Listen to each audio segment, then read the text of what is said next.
جو جی میں آئے کرو، میرا دماغ نہ کھو۔ شکریہ بابا جی۔ بابا جی، یہ میرا ملاقاتی کارڈ ہے، اگر کبھی پاکستان آئیں تو ملاقات کا شرف بخشیں۔ گلبرگ کی فردوس مارکیٹ میں کسی بھی دکاندار سے میرا پوچھ لیں، ان سے میرا ادھار چلتا ہے، اس لیے جانتے ہیں کہ میں کہاں رہتا ہوں۔ میں نے بینچ سے اٹھ کر اپنا کارڈ بابا کو پیش کیا۔ اس نے وصول کیا اور اپنی گدڑی تلے گھسیڑ دیا۔ ادھر بہت لوگ آتا ہے، کارڈ دیتا ہے، موراکو کا، شام کا، مصر کا، چین کا، تو ہم کدھر ان کے پاس جاتا ہے؟ ادھر کیوں سوتا ہے؟ تم کو اوپر لے جائے گا، ادھر ہوا لگتا ہے، ادھر سو جاؤ۔ آپ ادھر سوئے گا؟ ہاں، ادھر سوئے گا، یا کیا پتا ادھر سوئے گا، آج شاید ادھر سوئے گا۔ کب سوئے گا بابا؟ ابھی غسل کرے گا۔ کیا کرے گا؟ غسل، پانی کے ساتھ۔ اچھا، غسل کرے گا۔ تو بابا جی ادھر کوئی نلکا وغیرہ ہے مکہ کارپوریشن کا جدھر غسل کرے گا؟ نہیں۔ یہ بابا ذرا پگھلا، قدرے فرینڈلی ہوا۔ وہ مجھ میں کوئی خاص دلچسپی نہیں رکھتا تھا۔ وہ میرے جیسے بے وجہ سوال و جواب کرنے والے زائرین کا عادی تھا۔ اس کا رویہ غیر جانبدار تھا کہ میں اگر وہاں بیٹھا رہتا ہوں اور مصلی بچھا کر سو بھی جاتا ہوں تو اسے کچھ پرواہ نہ تھی، اور اگر رخصت ہو جاتا ہوں تو بھی اس کی زندگی میں کچھ فرق نہ پڑتا تھا۔ تو پہلی بار میرے یہ پوچھنے پر کہ بابا جی ادھر کوئی نلکا وغیرہ ہے، وہ ذرا پکھلا۔ نلکا کہاں ہوگا بابا، نیچے سے بوتل منگوایا ہے۔ اس نے منرل واٹر کی ایک بوتل گدڑی تلے سے برآمد کر کے اس کی نمائش کی۔ اس سے غسل کرے گا۔ اس سے؟ اس ایک بوتل پانی سے آپ سارے کا سارا نہائے گا؟ روز روز نہاتا ہے۔ میں نے جان لیا کہ وہ روز روز نہاتا ہے، اور اپنے بارے میں کچھ بتایا کہ میں کون ہوں، کہاں سے آیا ہوں، کیا کرتا ہوں، جو کچھ بڑھا چڑھا کر بتایا۔ لیکن میرا خیال ہے کہ وہ کچھ سن نہیں رہا تھا، اپنے قدموں تلے پھیلی وادی مکہ کی رات میں گم رہا۔ وہ مجھے توقع کے لائق نہیں سمجھتا تھا، لیکن اس کی توجہ حاصل کرنا میری مجبوری تھی۔ اس کے ساتھ خوشگوار تعلقات استوار کرنا، اسے خوشامد اور چاپلوسی سے خوش کرنا میری خواہش تھی، اس لیے کہ اس لمحے پورے جبل نور پر شاید میرے اور اس کے سوا اور کوئی زیرو نہ تھا، اور اسے دوست بنا لینے میں میری ایک غرض تھی کہ رات کے کسی لمحے نیاز کی صحن میں موجودگی کے باوجود غار ہرا میں مجھ پر خوف طاری ہو جاتا ہے، میں ڈر جاتا ہوں، یا یہیں بینچ کے قریب زمین پر مصلی بچھا کر سو جاتا ہوں، اور رات کے کسی پہر دہشت میں آ جاتا ہوں، تو یہی ایک شخص تھا جسے میں مدد کے لیے پکار سکتا تھا۔ ڈر جانے میں کوئی شرمندگی نہ تھی۔ وہ غار تو ایسی تھی کہ میرے بابا بھی ڈر جایا کرتے تھے، اسی لیے تو ہماری ماں خدیجہ ان کی ڈھارس بندھانے کی خاطر اسی کھائی کے دامن میں جو میرے قدموں سے شروع ہوتی تھی خیمہ زن ہوتی تھی۔ چنانچہ اس بنگالی بابا کی خوشنودی حاصل کرنے کی خاطر میں زندگی بھر کا چاپلوسی اور خوشامد کا تجربہ بروئے کار لانے لگا۔ مجھے ایک اور غرض بھی تھی۔ یہ ایک نہایت انوکھا اور یکتا کردار تھا، اور میں اس کی زندگی کے بارے میں کچھ جاننے کا متمنی تھا۔ آپ ہی فیصلہ کیجئے کہ ایک شخص ہے جس کا کام صرف یہ ہے کہ وہ ذرا آگے ہو کر ایک تاریک سرنگ میں ٹارچ سے روشنی کرتا ہے تاکہ زائروں کو آسانی ہو، اور وہ سرنگ غار ہرا کو جاتی ہے۔ یہ شخص اور کچھ نہیں کرتا، برسوں سے ایک بے آباد پہاڑ پر رہتا ہے جہاں پینے کے لیے بھی پانی نہیں ہے، اور کھانا بھی 1.5 گھنٹے کی اترائی کے بعد کہیں دامن میں ملتا ہے۔ اور یہ شخص عام طور پر ہرا کے قدیم پہاڑ پر تنہا سوتا ہے کئی برسوں سے۔ تو کیا اس سے انوکھا اور الگ کردار آپ کے تصور میں آ سکتا ہے؟ یہاں ایک وضاحت گوشے گزار کر دوں، بابا بنگالی کی جو گفتگو میں درج کر رہا ہوں، جو مکالمے میں لکھ رہا ہوں، وہ قطعی طور پر اتنے واضح اور آسانی سے سمجھ آنے والے لہجے میں نہیں تھے۔ اسے اردو کے محدود چند الفاظ ہی آتے تھے، اور وہ بھی ٹھیٹھ بنگالی لہجے میں ادا کرتا تھا۔ اس کے علاوہ وہ شدھ بنگالی میں ہی بولتا چلا جاتا تھا۔ میں بہت ٹامک ٹوئیاں مارتا کہ بابا کیا کہہ رہا ہے، نہایت غور سے ایک ایک لفظ اپنے اندر اتارتا، کبھی کچھ مفہوم پلے پڑ جاتا اور اکثر مکمل طور پر بے خبر رہتا۔ تو جو تھوڑا بہت سمجھ میں آتا وہ بھی مرحوم مشرقی پاکستان کے ساتھ جو عارضی وابستگی نصیب رہی تھی اس کا مرہون منت تھا۔ تو بنگالی بابا کی جو بول چال میں لکھ رہا ہوں اس کی ادائیگی ہو بہو یوں نہ تھی، محض میری سمجھ میں جو آتا تھا اسی کا بیان ہے۔ بابا، آپ کا پورا نام کیا ہے؟ نور اللہ۔ اس نے اللہ کو درست عربی مخرج میں ادا کیا۔ رہتا بھی جبل نور پر ہے تو نور اللہ، میرا بھائی ہے ایک ہدایت اللہ، ایک اور بھائی ہے شفا اللہ، اور بھی بھائی ہے اس کا نام بھی ایسا ہی ہے۔ میں یہاں سگریٹ پی لوں؟ ہاں پی لو، سب پیتا ہے۔ تو اب کتنے عرصے سے اپنے بنگال کو تیاگ کر بلکہ دنیا چھوڑ کر ادھر بیٹھا ہوا ہے؟ بہت برس ہو گیا، میرا خیال ہے 6-7 برس ہو گیا، یا شاید 8 برس ہو گیا، کچھ پتا نہیں۔ بنگال میں بال بچہ ہے؟ ہاں ہے۔ کتنا ہے؟ بہت ہے، بڑا بڑا ہے۔ کبھی ان سے ملتا نہیں؟ کیوں نہیں ملتا؟ 1 سال وہ ادھر آ جاتا ہے مجھ سے ملنے کے لیے، 1 سال ہم چلا جاتا ہے، یعنی بابا جی مسلسل قیام میں نہ رہتے تھے۔ آپ کا بچہ جو بڑا بڑا ہے وہ آپ کو یاد نہیں کرتا کہ بابا ہمارے پاس کیوں نہیں رہتا؟ یاد کرتا ہے، ان کو پیسہ بھیجتا ہے اس لیے بھی یاد کرتا ہے۔ آپ کبھی خانہ کعبہ نہیں جاتا؟ جاتا ہے، جمعہ کا روز نیچے اترتا ہے۔ نیچے اترنا مشکل کام ہے بوڑھا لوگوں کے لیے۔ ویگن میں بیٹھ کے کعبہ جاتا ہے اور ادھر جمعہ کا نماز پڑھ کر شام کو واپس آ جاتا ہے۔ ہر جمعہ نہیں، کبھی کبھی کا جمعہ۔ یہ چھپر آپ نے خود بنایا ہے جس کے نیچے رہتا ہے؟ نہیں، خود کیسے بنا تھا؟ پاکستانی لوگوں نے جو کچھ ادھر ادھر سے ملا اس سے بنایا، نیچے سے کچھ نہیں لایا۔ بس یہ 2 بانس ہے، اوپر کچھ پرانا کپڑا اور پلاسٹک کا موٹا والا شیٹ ہے۔ بارش ہوتی ہے تو کیا کرتا ہے؟ گار کے اندر چلا جاتا ہے، ادھر سو جاتا ہے، پر اندر گرمی بہت ہوتا ہے۔ ویسے آپ ادھر بالکل کھائی کے کنارے رہتا ہے، چلتا پھرتا ہے، رات کے وقت بھی تو بے دھیانی میں کبھی گرتا نہیں؟ نہیں، یہ ہمارا گھر کے مافک ہے، اس میں نہیں گرتا۔ اب میں نے ایک نہایت نازک اگرچہ ناگزیر سوال جو بہت دیر سے میرے ذہن میں کل بلا رہا تھا پوچھا۔ بابا، ادھر ہوائج ضروریہ کیسے کرتا ہے؟ کیا کرتا ہے؟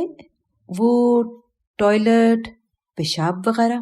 نور اللہ ذرا اپنے سنگھاسن سے ڈولا، تھوڑا آگے ہوا اور ٹارچ روشن کر کے میرے قدموں کے قریب اس کی روشنی مرکوز کی۔ ادھر سے نیچے اترتا ہے، راستہ بنا لیا ہے، بس 10-12 قدم نیچے ہوتا ہے تو ادھر بندوبست ہے۔ جائے گا؟ نہیں، ابھی نہیں۔ تو ہم جاتا ہے، پہلے نیچے جائے گا بندوبست کے پاس، پھر آئے گا۔ اس نے پلاسٹک کی بوتل سنبھالی اور ہولے ہولے اندھیرے میں چلا گیا۔ میں تنہا رہ گیا، ایک ڈولتے ہوئے بینچ پر، گود میں تھیلا رکھے، جبل نور کی چوٹی کے عین نیچے ایک کھائی کے کنارے، ہلکی روشنی میں تنہا رہ گیا۔ وہ ہلکی روشنی میرے چہرے پر سفید پھوار کے مانند چھوتی محسوس ہوتی تھی۔ میرے قدموں تلے، معاف کیجیے گا کہنا میں یہ چاہتا ہوں کہ نیچے دامن میں مکہ کا شہر تھا پھیلا ہوا، اور اس سے پرے ایک ہیولا سا تھا، ایک پہاڑ کا، جس کے اندر غار سور تھا، جس کے اندر یار تھا اور یار غار تھا۔ میں نے سوچا کہ اگر نیاز کے ساتھ کوئی مسئلہ ہو جاتا ہے تو یہیں بینچ کے قریب مسلح بچھا کر پڑا رہوں گا، اگرچہ احتیاط کرنی ہوگی۔ کروٹ بدلنے سے کھائی میں گرنے کا احتمال تھا، لیکن صرف اس صورت میں اگر بابا بھی یہیں سو جائے۔ اگر وہ اوپر جا کر سوتا ہے جہاں ہوا چلتا ہے تو میں بھی ادھر چلا جاؤں گا۔ تنہا یہاں بھی سونا مشکل تھا۔ یقین کیجئے کہ وہ لمحے عجب جمال کے تھے جب میں یکسر اکیلا وہاں بیٹھا ہوا تھا اور وادی مکہ نیچے بچھی ہوئی روشن تھی، اپنی روشنیاں اوپر میرے چہرے کے لیے بھیجتی تھی۔ ان کی لو سے میں محسوس کر سکتا تھا کہ وہ میرے رخساروں کے مساموں میں جذب ہو رہی ہیں۔ ڈر بھی سراسر رخصت ہو گیا اور میرا پورا بدن تھکن سے بے نیاز ہوا۔ راج ہنس کے ایک پر کے مانند ہلکا پھلکا ہو گیا، کھل گیا۔ جبل نور پر اس مکمل تنہائی میں ایک رات میں بیتی ہوئی یہ چند ساعتیں ایک پوری زندگی تھی، ایک ایک لمحہ، بلکہ اس لمحے کا 100واں حصہ بھی اس قابل تھا کہ اسے تفصیل سے بیان کیا جائے۔ میرے آس پاس اترنے والی رات، ہر پتھر، ایک تنہا سوکھا ہوا شجر، چوٹی کے عین نیچے معلق سیڑھیاں، چھپر، وادی مکہ کی بستیوں میں جو لاکھوں روشنیاں تھیں، ہر ایک روشنی، یہاں تک کہ بابے کی میلی کچیلی گدڑیوں میں سے آتی ہوئی کچھ بو بھی، اور خاص طور پر وہ لو جو جبل نور میں عکس ہوتی اسے واقعی نور کا پہاڑ بنا رہی تھی، اور یہ مکمل تنہائی اس لائق تھے کہ ان کی ایک ایک تفصیل ذہن میں اتاری جائے، اسے زندگی بھر یاد کیا جائے۔ میرے پاؤں تلے جوگز تلے جو سنگریزے تھے، ان میں سے ہر ایک سنگریزے کا لمس بھی بیان کیا جائے۔ اس ہلکی روشنی میں، مدھم لو میں، میرا پورا وجود یوں دکھائی دے رہا تھا جیسے صحرا کی سرد رات میں سلگتے الاؤ کے قریب بیٹھے ہوئے ایک مسافر کا چہرہ دور سے دکھائی دیتا ہے۔ جس منظر میں تھا اور جو منظر میرے آس پاس اور نشیب میں پھیلا ہوا تھا، وہ مجھے دکھائی دے رہا تھا۔ اسے میں کیسے بیان کروں کہ وہ آپ کو بھی ویسا ہی دکھائی دے؟ شاید ایک روایت کام آ جائے۔ غزوہ خیبر کے بعد حضرت جویریہ، جو ایک یہودی سردار کی بیٹی تھیں اور جن کا خامند مارا جا چکا تھا، وہ حضور صلی اللہ علیہ وآلہ وسلم کی خدمت میں حاضر ہونے کے لیے جا رہی تھی۔ حضرت عائشہ صدیقہ رضی اللہ تعالی عنہا انہیں جاتے ہوئے دیکھ کر حسد کا شکار ہوتی تھیں اور کہتی ہیں، برا ہو تیرا، تو مجھے جیسے دکھائی دے رہی ہے تو ایسے ہی رسول اللہ کو دکھائی دے گی، اس لیے کہ حضرت جویریہ بے حد خوش شکل تھی۔ تو جیسے یہ منظر مجھے دکھائی دے رہا تھا، کیسے بیان کروں کہ وہ آپ کو ویسا ہی دکھائی دے؟ اور میں اس منظر کے اندر اس کو دیکھتا ہوا مسلسل مسرت سے بھیگتا، اس کے کیف کو بدن میں سموتا ایک معصوم بچے کی مانند مسکراتا جا رہا تھا۔ اور تب اس لمحے میں نے اپنے آپ سے یہ سوال کیا کہ اے تاڑڑ، تم کہاں بیٹھے ہوئے ہو؟ اور جب یہ سوال میرے ذہن میں آیا اور اس کا جواب آیا کہ جبل نور پر غار ہرا میں اترنے والی سرنگ کے دہانے پر ایک رات میں بالکل تنہا یہ میں ہوں، تو میرے جسے میں ایک جھرجھری سی آ گئی کہ میں کہاں بیٹھا ہوا ہوں۔ اور اس لمحے جب صرف 1 گھنٹے کے مسافت پر واقع اما حوا کے شہر جدہ کے کمپاؤنڈ میں اس سوئمنگ پول کے کنارے ولا کی پہلی منزل پر میری بہو ڈینٹل سرجری کی طبیز کتابوں پر اپنی سرسبز آنکھیں جھکائے ان میں غرق ہوگی، اور نیچے ڈرائنگ روم میں میمونہ نہایت مؤدب بیٹھی شاید ٹیلی ویژن دیکھ رہی ہوگی یا کھانا بنا رہی ہوگی کہ چکن نوڈل سے اس کی تسلی نہ ہوئی ہوگی، اور مؤدب اس لیے کہ آئیکیا سٹور سے حال ہی میں خریدے گئے صوفے سفید رنگ کے تھے اور وہ اپنے لاہور کے گھر میں صوفے پر ٹانگیں سمیٹ کر پھسکڑا مار کر ٹیلی ویژن دیکھنے کی عادی تھی، لیکن یہاں احتیاط کرتی تھی کہ ایسا کرنے سے کہیں ان صوفوں کی سفیدی پر کوئی نشان نہ ابھر آئے اور بہو رانی یہ نہ سمجھ لے کہ ساس صاحبہ تو بالکل پینڈو ہیں جو اس انداز میں بیٹھتی ہیں۔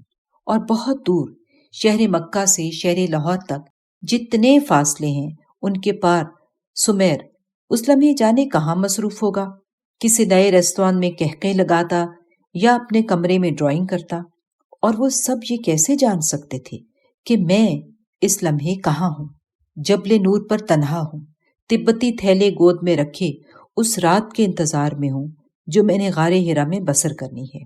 وہ سب یہ کیسے جان سکتے تھے؟ ایک سرسراہٹ سی ہوئی، جیسے میرے آس پاس سے کچھ گزر گیا ہو، میرے پاؤں کے قریب سے کسی شے کا گزر ہوا ہو۔ میرا بدن جو ڈر سے خالی ہو چکا تھا، اس سرسراہٹ نے اسے پھر سے بھر دیا۔ کچھ تھا، لیکن پتہ نہیں کیا تھا، اور کچھ نہیں، بہت کچھ تھا۔ سرسراہٹ ایک نہ تھی۔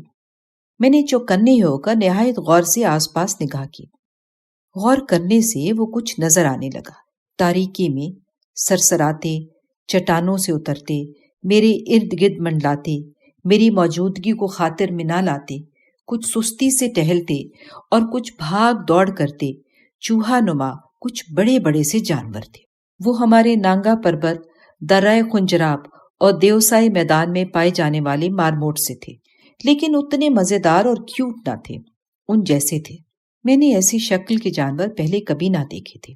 وہ خاصے فرینڈلی تھے، میرے پاؤں کے آس پاس بے خطر گھومتے تھے، یکدم ہی نمودار ہو گئے تھے، کبھی کسی پتھر پر چڑھتے اور کبھی اترائی میں کود جاتے۔ میں دم روکے بیٹھا رہا کہ جانے کیا چیزیں ہیں، کہیں میرے ہلنے جلنے سے مجھ پر حملہ ہی نہ کر دیں۔ پتہ نہیں کیا ہے، کیا پتہ آسیب ہوں۔ اس ڈر آلود کیفیت میں دم روکے بیٹھا ہوں تو کیا دیکھتا ہوں کہ چوٹی سے اترنے والی سیڑھیوں سے ایک لبادے لہراتا جوڑا دھیرے دھیرے اتر رہا ہے، ایک دراز قامت گرچہ فربا سعودی نوجوان اور اس کی فی الحال ایک اہلیہ۔ وہ اتر کر جب مجھ تک، میرے چھپر تک، کہ یہ چھپر فی الحال میری عارضی ملکیت میں ہی تھا، وہ پہنچے تو میں نے بلا سوچے سمجھے بنگالی بابا کا فریضہ سر انجام دیتے ہوئے اپنی چھوٹی ٹارچ روشن کر کے ان کے لیے تنگ سرنگ کی اندھی تاریکی میں راستہ بنایا۔ نوجوان نے عربی میں کچھ کہا، شاید میرا شکریہ ادا کیا، یہ سمجھتے ہوئے کہ میں ازل سے ادھر ہی ہوں اور یہی میرا پیشہ ہے۔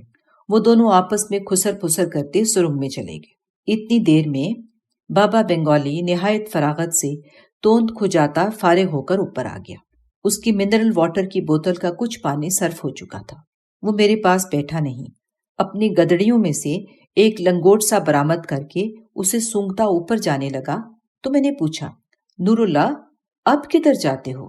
اب ہم غسل کرے گا اوپر جا کر، بہت پانی ہے،